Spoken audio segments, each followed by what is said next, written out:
Esta es una producción de Grupo Fórmula. Hablemos ahora de temas de salud de COVID-19. La jefa de gobierno de la Ciudad de México, Claudia Sheinbaum, pide calma a la población, que no entremos en pánico ante esta propagación de la variante Omicron. Raquel Flores con el reporte. La jefa de gobierno, Claudia Sheinbaum, aseguró que no hay alarma en la Ciudad de México por el incremento en los casos de la variante Omicron de COVID-19, ya que no se está reflejando un incremento de hospitalizaciones, por lo que no es necesario cerrar actividades económicas. Añadió que la estrategia es avanzar en la aplicación de la tercera dosis para la población. Pues que sí aumente el número de positivos, pero no aumente el número de hospitalizaciones. Así como eso pasa en la ciudad, pasa en el país y pasa en la gran mayoría de los países del mundo. Entonces, por eso a la ciudadanía, ¿qué le decimos? Tranquilidad, estamos en una etapa distinta. ¿Por qué? Porque estamos todos vacunados y porque esta variante en particular no parece ser de tanta gravedad. En conferencia de prensa, en la que se dio a conocer que la Ciudad de México continuará una semana más en semáforo color verde, la mandataria local detalló que si bien la nueva cepa es más contagiosa, no es más virulenta que Delta, ya que por cada 81 personas contagiadas de coronavirus, solamente una es hospitalizada. Sheinbaum Pardo, por ello, insistió en que a diferencia de otros momentos, en este caso pueden ser muchos los positivos, pero las hospitalizaciones son muy bajas. Pero no estamos en una situación de alarma por la característica del virus y porque ya estamos vacunados. Y también lo que se ha visto a nivel internacional, pues es la necesidad de la tercera dosis. Entonces, por eso, ¿qué tenemos que hacer? Pues apurarnos a la tercera dosis para toda la población. Esa es la estrategia. Y estamos convencidos de la estrategia y de todas maneras, pues todos los días seguimos viendo la información. Ante el incremento de pruebas COVID que se registran en los centros de salud y plazas comerciales, la jefa de gobierno pidió a las empresas privadas ser sensibles ante esta situación y no solicitar estas pruebas a sus trabajadores para regresar a laborar, porque esto, dijo, eleva la demanda. Fórmula Noticias, Raquel Flores Chávez. De viva voz me da muchísimo gusto saludar esta mañana al doctor Mauricio Rodríguez Álvarez, académico de Virología del Departamento de Microbiología y Parasitología de la Facultad de Medicina de nuestra UNAM y vocero, por supuesto, de esta misma casa de estudios para la pandemia de COVID-19. Doctor, muy buenos días, gracias por estar aquí. Hola, Romina, muy buenos días, saludos al auditorio, muchas gracias por invitarnos. Gracias a usted. Doctor, yo iniciaría preguntándole, ¿es buena o no? ¿Estamos en lo correcto con esta estrategia del gobierno federal para mitigar los contagios, sobre todo ahorita de Omicron? Bueno, lo primero es ir teniendo claro cuál es el comportamiento del virus, tener estos datos que son muy valiosos de a quién está siendo más afectado, quién está en mayor riesgo, cuántos aparentemente se requieren hospitalización, ampliar la capacidad de hacer pruebas, que lo han estado haciendo en los últimos días en los kioscos, y hay un componente muy importante que es de la sociedad, que es justamente identificar rápido a los posibles enfermos, aislarse, prevenir complicaciones, no automedicarse, no pedir pruebas. Ahorita estamos viendo que piden muchas pruebas para las escuelas y para los trabajos, y eso que va a aumentar la demanda de pruebas innecesarias para cumplir esos requisitos. Entonces, es tarea de todos ahorita concentrarnos en frenar la transmisión del virus, porque pues, ciertamente hemos visto los peores números prácticamente en todo el mundo, ¿no?, en las últimas semanas. Doctor, esta menor agresividad de la que se habla de Omicron respecto a otras como Delta, por ejemplo, ha hecho que mucha gente diga, bueno, no importa si me enfermo, pues no pasa nada, es una gripita. ¿Qué podemos hacer para cambiar esta mentalidad en cierto sector de la población? No quiero generalizar, pero hemos visto muchísimos comentarios así y en realidad pues esta se propaga muy rápido y no quiere decir que no sea peligrosa tampoco.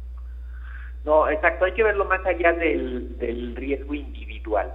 Desde luego ahorita aparentemente el riesgo individual está reducido por las vacunas, porque ya muchísima gente tiene inmunidad previa, ¿no? De infecciones que ya les dieron previamente.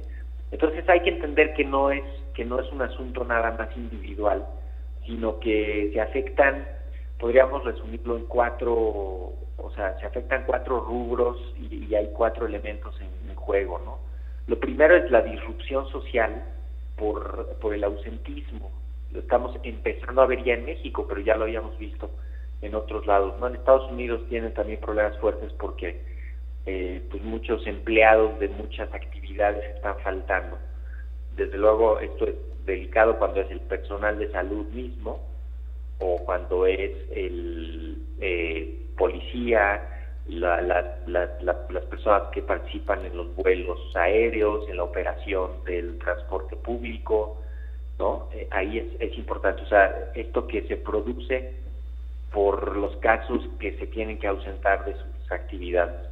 Sí, lo otro es que el aumento de casos provoca un aumento en el consumo de pruebas, en el consumo de medicamentos y de todos los recursos que se utilizan ahí, y proporcionalmente en el número de hospitalizaciones y de defunciones. Decía la jefa de gobierno que de cada 81 pacientes, 1 se hospitaliza. Entonces imagínate que en 1,000 casos pues son 12 hospitalizados. Uh-huh. Y en 100,000 casos son y en 1,000,000 son 12,000, ¿no? Imagínate, eso es unos números complicados. Entonces eso también complica. Y los otros 2 son la generación de variantes. Mientras más casos haya, más riesgo de que se generen nuevas variantes con los virus que se están haciendo ahí, y las secuelas de los enfermos, ¿no? No queda claro cuáles van a ser las secuelas en los pacientes que les está dando Omicron todavía. Entonces, pues desde luego no hay que pensar en que es algo leve, ¿no? Claro. Hay que pensar en que es un problema serio ya en esa escala. Ahora, ¿hay indicios en realidad de que Omicron puede durar semanas, doctor, o no? Sí, también hay un fenómeno que es justamente el crecimiento tan rápido, provoca que el avance de la epidemia sea muy rápido, pero también la caída es muy rápida, porque esa explosividad de contagio llega como a un límite y empieza a bajar, pues digamos, más o menos rápido. Las olas previas que hemos estado viendo, pues duraron varios meses, ¿no? O sea, la primera ola que duró mucho porque no fue tan violenta, pero duró como entre mayo y septiembre. La segunda ola duró como entre octubre y marzo, y la tercera ola finales de junio a finales de octubre. Entonces esperemos que esta sea una ola que suba rápido, haya muchos casos leves, ambulatorios, sin mayor problema, y baje rápido, ¿no? Como se vio en Sudáfrica o como se ha visto en otros países también. Claro. ¿Está usted de acuerdo con esta recomendación de la jefa de gobierno capitalina en decir, bueno, si alguien empieza a presentar síntomas, gripa, dolor de cabeza, malestar, cuerpo cortado, etcétera, en lugar de hacerse una prueba, ya decir que mejor sí se tiene Omicron, o si es necesario en realidad hacerse la prueba de diagnóstico? Pues lo primero es asumir la posibilidad de que se tiene la enfermedad. Eso sería lo primero, reconocer eso, porque haciendo eso, entonces vamos a tomar medidas para cuidarnos y para no contagiar a otros, ¿no? Una persona que de entrada asume que es una realidad esto y se cuida más, se aísla, avisa en su trabajo o en sus actividades, puede hacerlo. Ahora, no todos los casos van a lograr pruebas, ¿no? Y uh-huh. Van a tener pruebas. Entonces hay que dar prioridad para que las pruebas se les hagan a las personas que tengan síntomas, que tengan alguna comorbilidad, y en personas pues que tengan algún elemento de mayor riesgo. Si ante cualquier síntoma, dolor de unos estornudos, un poco de molestia en la garganta y eso, vamos corriendo a hacernos una prueba, pues se van a acabar las pruebas en en menos de 2 semanas, porque todo el mundo va a tener un síntoma de esos en estos días. No podemos pensar en que ante cualquier cosa, vean lo que está pasando en otros países, se acaban las pruebas, en serio, unas pruebas rápidas, no hay pruebas. Y no es por falta de previsión o por alguna ineptitud de algún funcionario, no, hombre, es simplemente porque no hay productos y porque la cadena de distribución está rota, ¿no? La cadena de producción. Claro.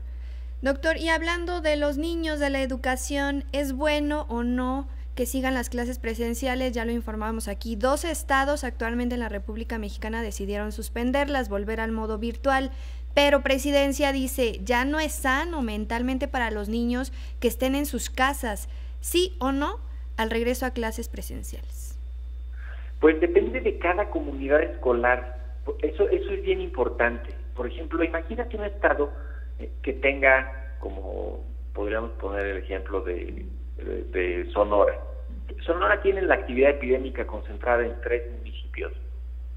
Entonces, ¿por qué van a afectar a los otros municipios, a los niños de los otros municipios? Porque la epidemia está en 3 municipios. Entonces, es lo mismo. Si aquí la epidemia está concentrada en algunos sitios más fuerte, pues que esas escuelas evalúen primero si están en condiciones de reabrir, porque tal vez tienen personal enfermo ahorita y no van a poder reabrir, ¿no? O tienen algunos infantes en los grupos y no van a poder abrir con seguridad.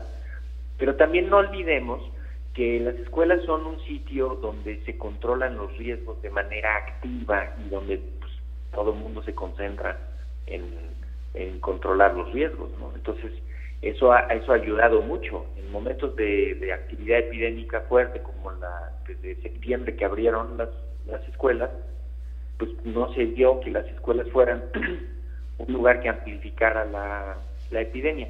El riesgo fue mayor. Sí. O sea, hay que considerar esos riesgos. Doctor Mauricio, le agradecemos muchísimo que haya estado con nosotros, nos gana el tiempo al aire, pero por supuesto deseamos platicar con usted más adelante. Claro que sí, con muchísimo gusto, Romina, que tengan muy buen día, saludos. Gracias, igualmente, buen día para usted, doctor Mauricio Rodríguez Álvarez, académico de la UNAM. Encuentra más contenido como este en radioformula.mx.